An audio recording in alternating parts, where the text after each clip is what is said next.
In a world veiled in the mists of time, there existed an era so profound, so filled with wonders and wickedness. It seems more like a tale from a forgotten dream than a chapter from our own Earth's history. This was the Antediluvian period, a time before the Great Flood, where the impossible seemed merely a part of daily life. Giants roamed the land, and people lived for hundreds of years, crafting a civilization that today seems almost too fantastical to believe. But then, what if I told you it was all real? So, what was the antediluvian world really like? Well, to start, it's important to understand that this period is primarily documented in the Bible's book of Genesis, but it's also echoed in myths and legends across various cultures around the world. This tells us something crucial. The story of a time before a great deluge is a tale that resonated with our ancestors, no matter where they were on the globe. The antediluvian period was marked by extraordinary human lifespans. People lived for hundreds of years, and this wasn't just a few isolated cases. It was the norm. Now think about what you could accomplish if you had centuries to learn, explore, and build. The mind boggles, doesn't it? This extended time on Earth allowed for an accumulation of knowledge and skills that we can only dream of today. It's said that these long lifespans contributed to the era's advancements in technology and culture, as knowledge was passed down and refined over many generations. However, it wasn't all progress and enlightenment. The era was also marked by moral and spiritual decline. The blending of the divine and the mortal, as seen in the union of the sons of God and the daughters of men, led to a corruption of the human spirit and a dilution of God's influence. This moral decay set the stage for the eventual judgment that would come. So how did this period begin? You see, after Adam and Eve's exit from Eden, they began a family, and this is where things start to get really interesting. Their children and their children's children would set the stage for the complexities of human society. Cain and Abel's story is well known, but what happened after is where we see the seeds of civilization truly begin to sprout. Cain, after his infamous act of fratricide, is often painted in a purely negative light. However, his lineage, according to the texts, was responsible for some of the first major advancements in human history. Cain himself founded the first city, Enoch, named after his son. This act alone signifies a monumental shift from nomadic lifestyles to settled communities, a cornerstone of civilization. The establishment of a city suggests not just architectural development, but also the beginnings of organized society, governance, and the division of labor. But Cain's descendants didn't stop there. They were pioneers in their own right, credited with introducing music, metalwork, and animal husbandry. Jubal, for instance, was known as the father of all who play the lyre and pipe, indicating the birth of music and arts in human society. Tubal-Cain, another descendant, was a master of all craftsmen in bronze and iron, marking the start of the Metal Age. These advancements weren't just technological, they were cultural.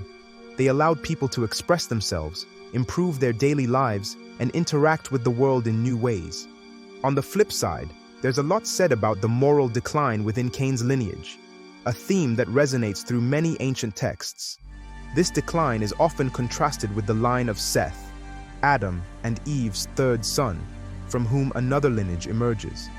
This lineage is portrayed as more righteous, culminating in figures like Enoch, not to be confused with Cain's son Enoch, who was so righteous that he was taken to heaven without dying.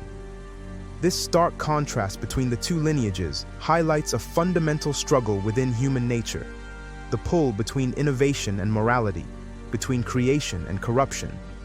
Seth's line, particularly through Enoch, represents a different kind of advancement, one that's spiritual and moral, rather than technological.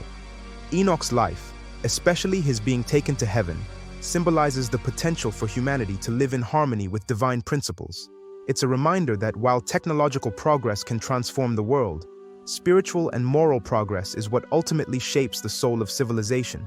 When we peel back the layers of time to the antediluvian period, we're not just stepping into a world of myth and legend.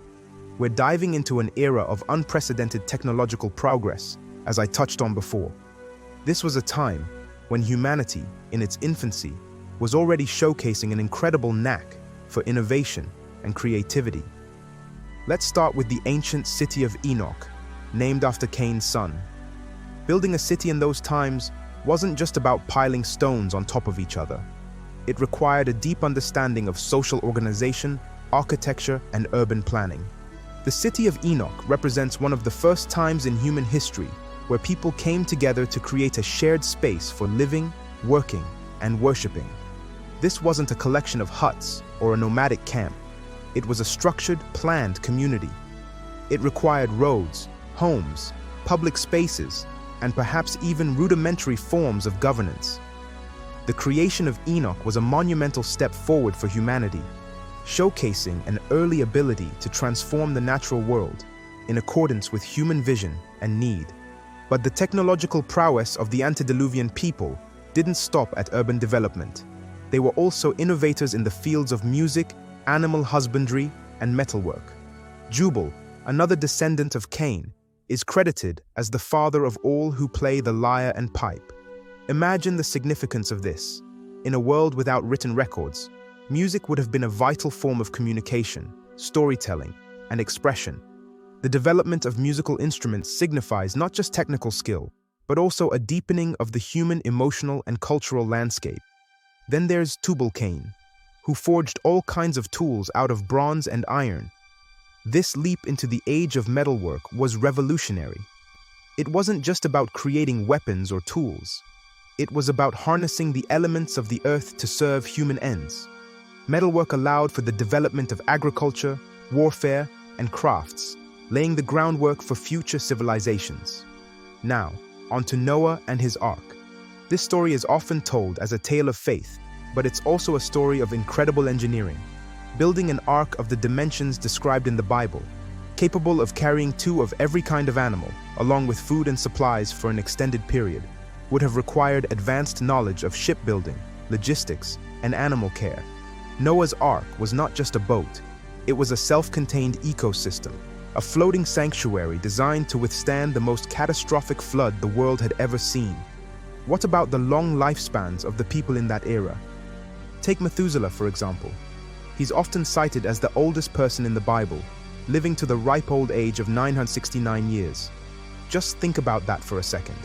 In a time when medical science was non-existent by today's standards, Methuselah's lifespan is nothing short of astonishing. It raises questions about the conditions of the antediluvian world that could have supported such longevity. Was it something in the diet, the environment, or perhaps something more divine?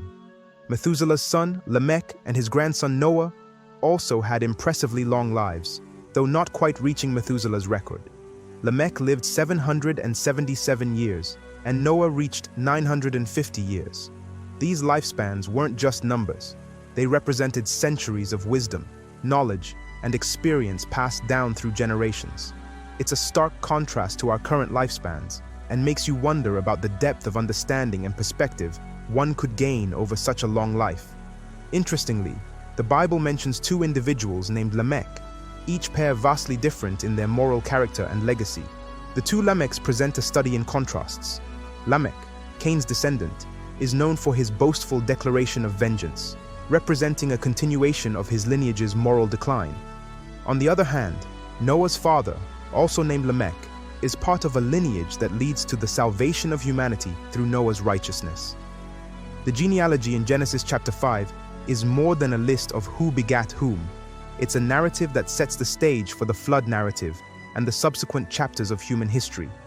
It shows us a world where the divine and the human were closely intertwined, where the actions of individuals could have consequences that lasted for centuries, and where the moral choices of our ancestors shaped the world we live in today. But then there is the moral decline, and oh boy, were they immoral. The sons of God, mixing with the daughters of men, led to a degradation of divine lineage, and the Nephilim, giants and mighty warriors, who were the children of the fallen angels, depending on your interpretation, were like the bullies of the ancient world, taking what they wanted and answering to no one. However, this moral decay wasn't just a case of a few bad apples.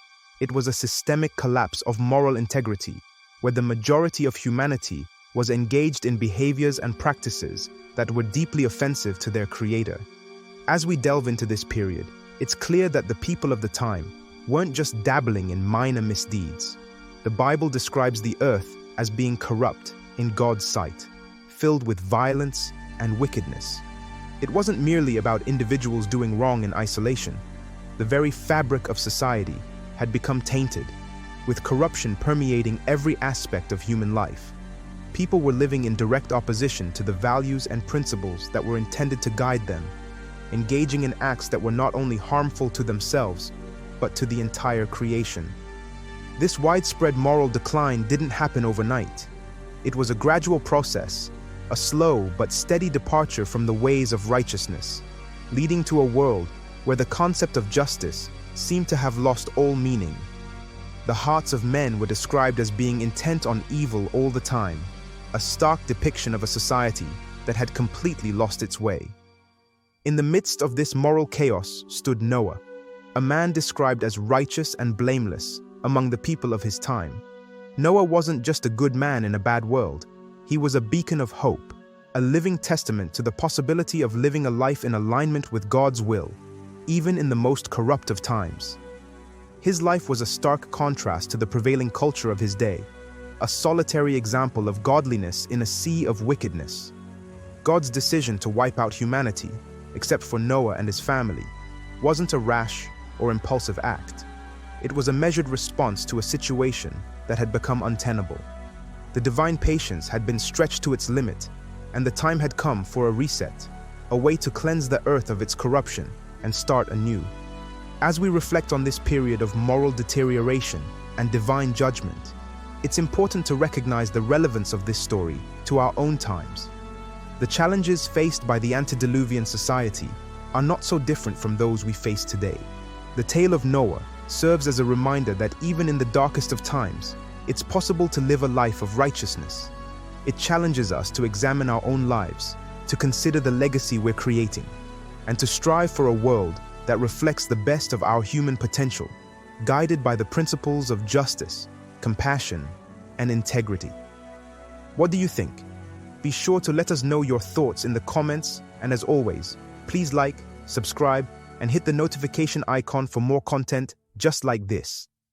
Until next time.